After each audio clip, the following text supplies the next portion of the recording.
suis un travail sur une matière qui me fascine, qui est la cire d'abeille.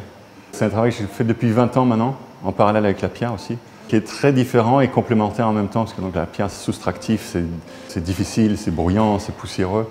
Et là on a un travail qui est beaucoup plus délicat, beaucoup plus méditatif et beaucoup plus organique dans le sens premier.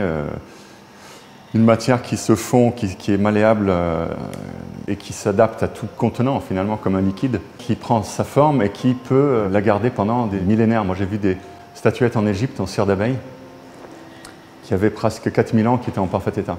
Ça a été un déclic pour moi, j'ai dit tiens ça c'est quelque chose d'extraordinaire. Une matière aussi organique et aussi, on penserait fragile finalement et imputrescible et donc dure dans le temps, ça c'est très intéressant.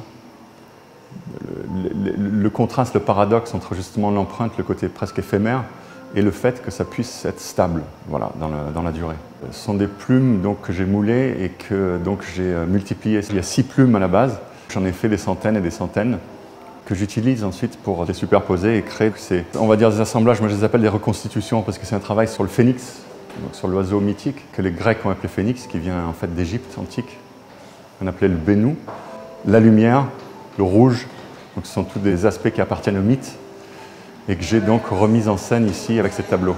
C'est un travail qui est basé finalement sur la matrice qui est la nature, sur des objets ou une partie de la nature qui sont, à mes yeux, parfaits, dans le sens où il n'y a rien à rajouter, il n'y a rien à enlever. Une plume, c'est quelque chose d'extraordinaire, un tronc d'arbre, c'est quelque chose d'extraordinaire. Donc bien sûr, même si le travail de la pierre est presque à l'opposé du travail de la cire, mais il y a cette idée absolument de prendre quelque chose qui existe dans la nature et de le recopier, et éventuellement avec cette idée de multiple. Je trouve ça fascinant. C'est à cheval entre la sculpture, la peinture et la photo. Parce qu'on a cette idée de positif-négatif déjà avec le moule, et puis donc le travail en 2 dimensions, qui est un travail presque de peinture, de tableau. J'en crée des centaines, et ensuite, donc avec chaque plume, je crée mes compositions.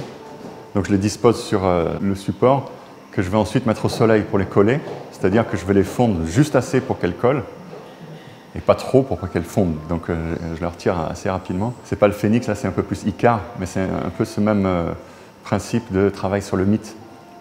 Le travail sur le mythe est fascinant parce qu'on touche aux archétypes. C'est quelque chose d'assez universel, le phénix, c'est quelque chose qu'on retrouve partout en Chine, un peu partout dans le monde. Donc ça peut évoquer beaucoup de choses à beaucoup de gens sans qu'il y ait nécessairement trop de concepts ou de paroles.